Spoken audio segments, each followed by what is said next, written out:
कि तमलुक की धरती पर इस प्रकार की अराजकता को जन्म नहीं देने देना है। लैंड जिहाद और लव जिहाद की घटना को हर हाल में रोकने के लिए आज बंगाल के नौजवानों को रोजगार देने के लिए, बंगाल की हर बेटी और हर बहन को सुरक्षा प्रदान करने के लिए, बंगाल के हर व्यापारी को सुरक्षा देने के लिए, आज बंगाल की समृद्धि के लिए डबल इंजन की सरकार चाहिए और मोदी जी के नेतृत्व में यह डबल इंजन की सरकार बंगाल के अंदर बने, इसका आह्वान करने के लिए मैं आया हूं। बहनों और भाइयों, जिस प्रकार की अराजकता, जिस प्रकार की गुंडागिर्दी, जिस प्रकार की लूट खसोट, जिस प्रकार की तुष्टीकरण, जिस प्रकार के दंगे आज बंगाल में हो रहे हैं, यही दंगे, यही अराजकता, यही गुंडागिर्दी 2017 के पहले उत्तर प्रदेश की धरती पे भी होते थे, इससे ज्यादा होते थे। वहां हर तीसरे दिन एक दंगा होता था। पर्व और त्योहार के पहले उपद्रव शुरू हो जाता था। उत्तर प्रदेश बीमारू राज्य हो गया था। उत्तर प्रदेश में अराजकता चरम पर थी। कोई पुरसा हाल नहीं था, न बेटी सुरक्षित थी, न व्यापारी सुरक्षित था। उद्योग धंधे वहां भी बंद हो रहे थे, प्लान हो रहा था। और 2017 में प्रधानमंत्री मोदी जी के आह्वान पर उत्तर प्रदेश की जनता ने उत्तर प्रदेश के अंदर सरकार बनाई। डबल इंजन की भाजपा की सरकार आई। आज उत्तर प्रदेश में नो कर्फ्यू, नो दंगा, उत्तर प्रदेश में है सब चंगा। आज उत्तर प्रदेश में दंगा नहीं होता, सड़कों पे नमाजें नहीं पढ़ी जाती हैं, मस्जिदों से चिल्लाने की आवाज नहीं आती है, लव जिहाद की घटना के लिए सख्त कानून बनाया गया है। लैंड जिहाद की घटना नहीं घटित हो सकती है, गौ हत्या नहीं हो सकती है, हर बेटी भी सुरक्षित है, हर व्यापारी भी सुरक्षित है, हर हाथ को काम है, हर खेत को पानी है, हर बहन और हर माता को स्वावलंबन के साथ आगे बढ़ने के लिए वहां पर डबल इंजन सरकार नई नई योजनाएं चला रही है। और उत्तर प्रदेश की प्रगति को देखना है। 500 वर्ष पहले श्री राम जन्मभूमि पर भगवान राम का मंदिर मुगल काल में तोड़ा गया था। डबल इंजन की सरकार आई, भगवान राम का भव्य राम मंदिर का निर्माण भी अब अयोध्या में हो गया। कोई नहीं रोक पाया, न कांग्रेस, न टीएमसी, न समाजवादी पार्टी, न डीएमके, ये कोई नहीं रोक पाया, न आरजेडी रोक पाई। डबल इंजन की सरकार की स्पीड इतनी थी कि अयोध्या में भव्य राम मंदिर का निर्माण हो गया, दुनिया का सबसे भव्य मंदिर का निर्माण हो गया। आप सोचो, आज कोलकाता का मेयर आपको चुनौती देता है, कहता है कि बंगाल की आधी आबादी उर्दू बोलेगी, यानी बांग्ला को ये समाप्त करना चाहते हैं, बंगाली को समाप्त करना चाहते हैं। ये इनकी टीएमसी की साजिश को सफल नहीं होने देना है। उनको बोलो, चलो कहते हैं कि यहां उर्दू बोली जाएगी, उनको बोलो उर्दू जहां बोली जाती वहां जाओ, बंगाल में बंगला ही बोली जाएगी। यहां की कला और संस्कृति के साथ, यहां के अध्यात्म के साथ, यहां की बहन और बेटियों के साथ, यहां के नौजवानों के रोजगार के साथ जो भी खिलवाड़ करेगा, उत्तर प्रदेश का बुलडोजर उसको ठीक ढंग से जवाब दे देगा। यूपी का बुलडोजर केवल वह सड़क ही नहीं बनाता है, माफिया का भी इलाज करता है।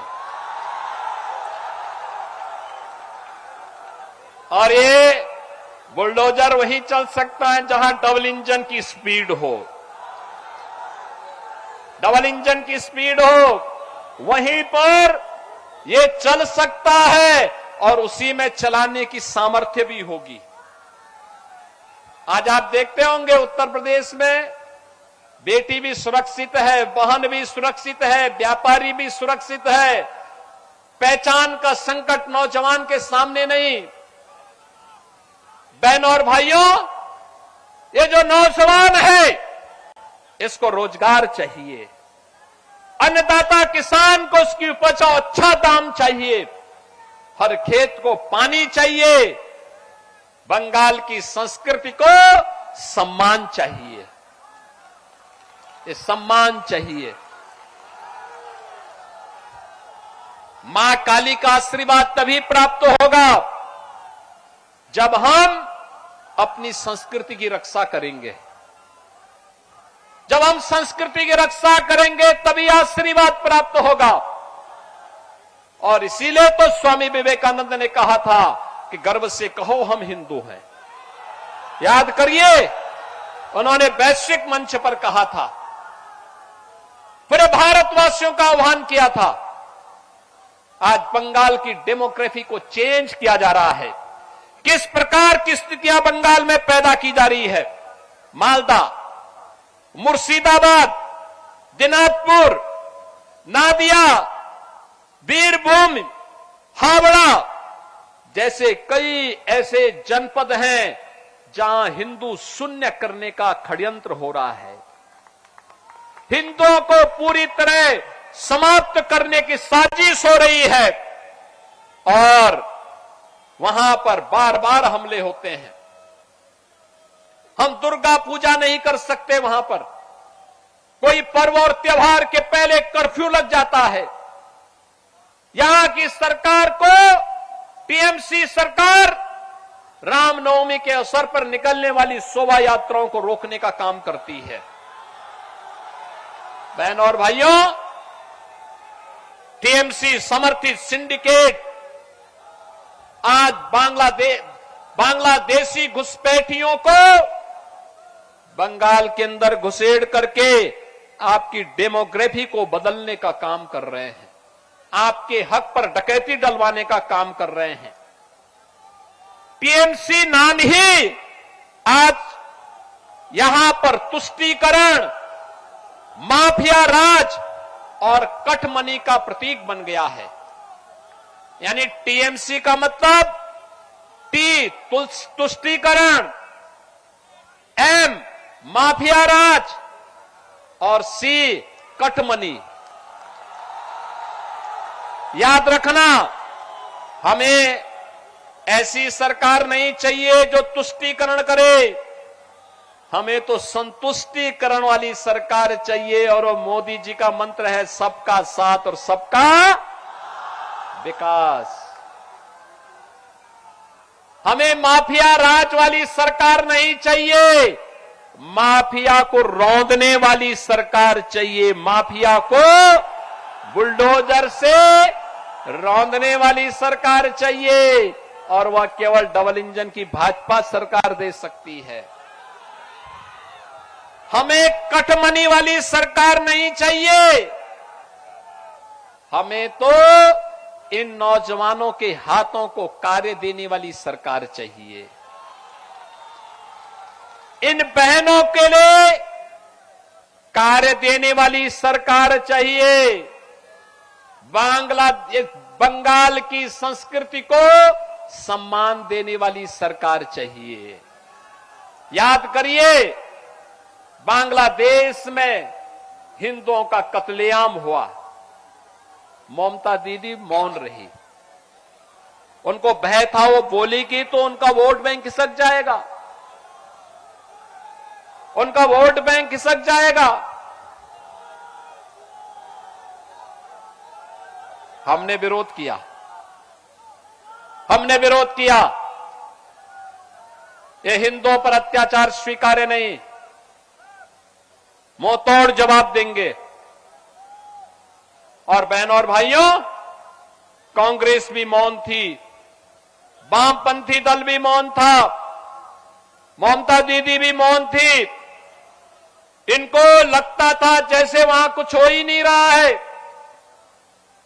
हमें इस प्रकार की तुष्टीकरण की पोषक सरकार नहीं चाहिए जो हमारे अस्तित्व के साथ खिलवाड़ करे, अराजकता को बढ़ावा दे। कहीं भी कोई ऐसी स्थिति नहीं होने देनी है।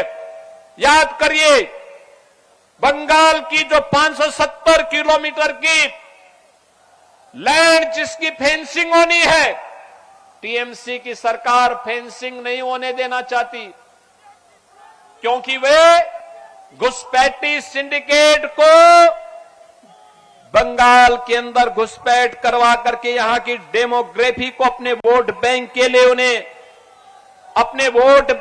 लिए उन्हें इस्तेमाल करना चाहते हैं। कहने के लिए तो टीएमसी नारा देती है मां माटी और मानुष की, लेकिन मां करा रही है।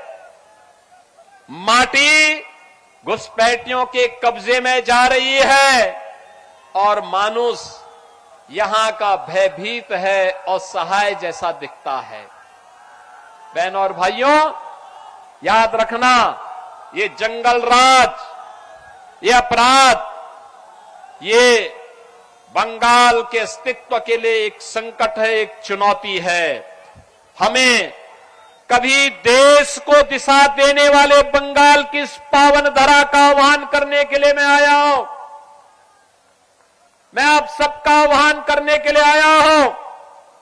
बंगाल भारत की कल्चरल कैपिटल के रूप में जानी जाती थी। कल्चरल कैपिटल ऑफ इंडिया मानी जाता था बंगाल। भारत को एक नई दिशा देने वाला माना जाता था बंगाल। लेकिन कल्चरल कैपिटल से टीएमसी ने बंगाल को क्राइम कैपिटल बना दिया है। हमें क्राइम कैपिटल नहीं बनने देना है बंगाल की पावन धरा को। और यही कहने के लिए मैं आज आपके पास आया हूं। यहां पर कानून व्यवस्था लगभग ध्वस्त सी है, अराजकता चरम पर है। याद करिए, जहां पर न्यायिक अधिकारी भी सुरक्षित न हो, एक कॉमन मैन की क्या बात करते हैं आप? क्या बात की जा सकती है? आरजी कर मेडिकल कॉलेज में कैसी घिनौनी घटना घटित हुई थी, ममता दीदी मौन थी, क्योंकि टीएमसी के गुंडे उसमें कहीं न कहीं से लिप्त पाए गए थे। और इसीलिए तो ये लोग अब सत्ता संचालन के अधिकारी नहीं हो सकते। इनके देशद्रोही मंसूबों को पूरी तरीके से समाप्त करने का इस समय आ गया है। और बहनों और भाइयों, इसीलिए मैं आप सबका आह्वान करने के लिए आया हूं। ये पावन धरा जिसने कभी भारत को एक नई दिशा दी थी, आज आपके सामने एक अवसर है। याद करिए, ब्रिटिश गवर्नमेंट ने 1905 में बंगाल विभाजन का एक षड्यंत्र रचा था। पूरा बंगाल उठ खड़ा हुआ था उसके खिलाफ, पूरा बंगाल उठ खड़ा हुआ था। स्वदेशी का नारा बंगाल ने दिया था और बंगाल से निकला स्वदेशी का नारा भारत के अंदर आजादी का मंत्र बन गया था। आजादी का मंत्र बना था। 1857 की प्रथम स्वातंत्र समर की लौ इसी बंगाल की धरती ने जलाया था, बैरकपुर में। याद करिए, यही बंगाल की धरा है जो लगातार जब भी अंगड़ाई लेती है, पूरा देश उसके साथ खड़ा होता है। और आज मैं आप सबसे कहने के लिए आया हूं, राष्ट्रगीत वंदे मातरम के 150 वर्ष पूर्ण हो रहे हैं। प्रधानमंत्री मोदी जी ने संसद का विशेष सत्र बुलाया था। हमने भी उत्तर प्रदेश विधानसभा में वंदे मातरम के 150 वर्ष पूर्ण होने पर विशेष सत्र का आयोजन किया था। लेकिन जिस बंगाल से बंकिम चंद्र चट्टोपाध्याय की अमर और कालजयी कीर्ति आनंद मठ के उस गीत ने भारत के अंदर आजादी का बिगुल फूंका था, वंदे मातरम के माध्यम से बंगाल की विधानसभा में ममता दीदी ने कोई चर्चा नहीं करवाई, क्योंकि उनको भय था उनका वोट बैंक वंदे मातरम का विरोध करता है। और मैं कहता हूं, भारत की धरती पर कोई वंदे मातरम गाने में परहेज करता है तो उसको भारत की धरती को छोड़ करके वहां जाना चाहिए जहां उसके लिए स्थान हो। ये तो राष्ट्र वंदे का गीत है, हर भारतवासी को गाना चाहिए। और अगर कोई वंदे मातरम का विरोध करता है तो फिर भारत उसको स्वीकार नहीं कर सकता, भारत उसको स्वीकार नहीं कर सकता। और इसलिए बहनों और भाइयों, मैं आप सबका आज के इस अवसर पर आह्वान करने के लिए आया हूं। एनडीए प्रत्याशी के रूप में भारतीय जनता पार्टी ने श्री निर्मल खांडरा को अपना प्रत्याशी बना करके आपके बीच उतारा है।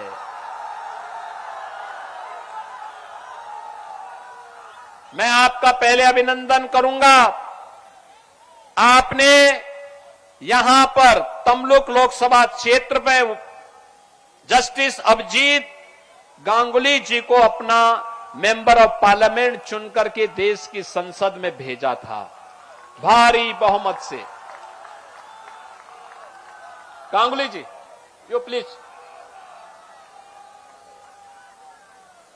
जस्टिस अभिजीत गांगुली जी चुनाव जीत के गए थे, पूरा देश ने खुशी मनाई थी, पूरे देश ने खुशी मनाई थी।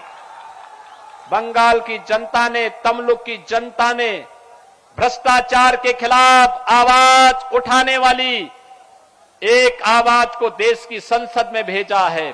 और मैं इसलिए आपका अभिनंदन करता हूं और अभिजीत जी का भी हृदय से अभिनंदन करता हूं। और बहनों और भाइयों, आज भारतीय जनता पार्टी ने यहां पर श्री निर्मल खांडरा को अपना प्रत्याशी बनाकर आपके बीच उतारा है। निर्मल खांडरा को अपना आशीर्वाद देंगे, सबका आशीर्वाद। दोनों हाथ उठा करके बोले, दोनों हाथ उठा करके, सबका आशीर्वाद है ना? पक्का जीतेंगे अगर आप सब आशीर्वाद दे देंगे तो। जिताएंगे, कमल खिलाएंगे। याद रखना, बंगाल में ही कमल खिलेगा, क्योंकि यहां सबसे अधिक तालाब भी हैं। इसी में कमल खिलता है। और याद रखना, इसी में टीएमसी का जो चुनाव चिन्ह है ना, वह गल जाएगा और इसी में कमल खिलेगा। और उसी कमल को खिलाने के लिए एनडीए ने भारतीय जनता पार्टी के प्रत्याशी के रूप में निर्मल खांडरा को अपना प्रत्याशी बनाया है। आप सबका आशीर्वाद मिलेगा ना? सबका आशीर्वाद मिलेगा। दोनों हाथ उठा करके मेरे साथ बोलेंगे, भारत माता की, भारत माता की, भारत माता की, वंदे वंदे वंदे